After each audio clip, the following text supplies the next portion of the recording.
लाडकी बहीण योजनेची ई-केवायसी सुरू आहे. तुम्ही जर आतापर्यंत ई-केवायसी केली नसेल तर हळूहळू तुम्ही तुमची ई-केवायसी करून घ्या.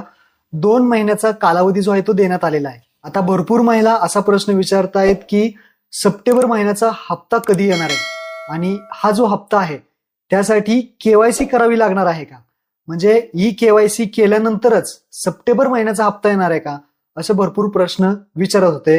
तर त्यासाठी हा महत्वपूर्ण व्हिडिओ आज तुमच्यासाठी घेऊन आलेलो आहे. आता सगळ्यात पहिला प्रश्न तो म्हणजे सप्टेंबर महिन्याचा हप्ता कधी जमा होईल. तर लक्षात ठेवा, अजून तरी आज 30 सप्टेंबर आहे, अजून तरी याचा GR आलेला नाही.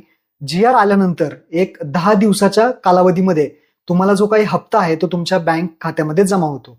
अजून GR आला नाही, GR आल्यानंतर आपल्या चॅनलवरती व्हिडिओ बनवला जाईल. म्हणजे प्रत्येक महिन्याच्या 8 ते 10 तारखेपर्यंत सगळ्या महिलांच्या खात्यामध्ये हप्ता जमा होतो. तर आता ऑक्टोबर महिना येतोय, ऑक्टोबर महिन्यात 10 तारखेपर्यंत हप्ता जमा होऊ शकतो. GR आल्यानंतर आठवड्यामध्ये तुमच्या खात्यामध्ये पैसे जमा होईल. पहिला प्रश्न क्लिअर झाला. आता दुसरा प्रश्न तो म्हणजे भरपूर जणांना असं वाटतंय की ई-केवायसी केल्यानंतरच सप्टेंबर महिन्याचा हप्ता जमा होणार आहे. तर असं काही नाही. केवायसी करण्यासाठी घाई करू नका. 2 महिन्याचा कालावधी आहे.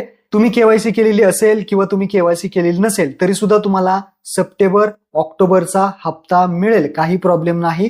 परंतु लक्षात ठेवा, केवायसी करून घ्या. नोव्हेंबर डिसेंबर नंतरचे जे काही हप्ते येतील त्यांना मात्र ज्यांनी केवायसी केलेली आहे, जे पात्र आहेत त्यांनाच जो काही हप्ता आहे तो सुरू राहणार आहे. 2 महिन्यानंतर जेव्हा केवायसीची तारीख संपेल त्यानंतर ज्यांनी केवायसी केलेली आहे त्यांनाच हप्ता सुरू राहील. त्यामुळं लक्षात ठेवा, 2 महिने तुम्हाला हप्ते येतील, तोपर्यंत केवायसी करून घ्या. तर महत्वपूर्ण हा व्हिडिओ होता. आपल्या सर्व लाडक्या बहिणींना शेअर करा. धन्यवाद. जय हिंद, जय महाराष्ट्र.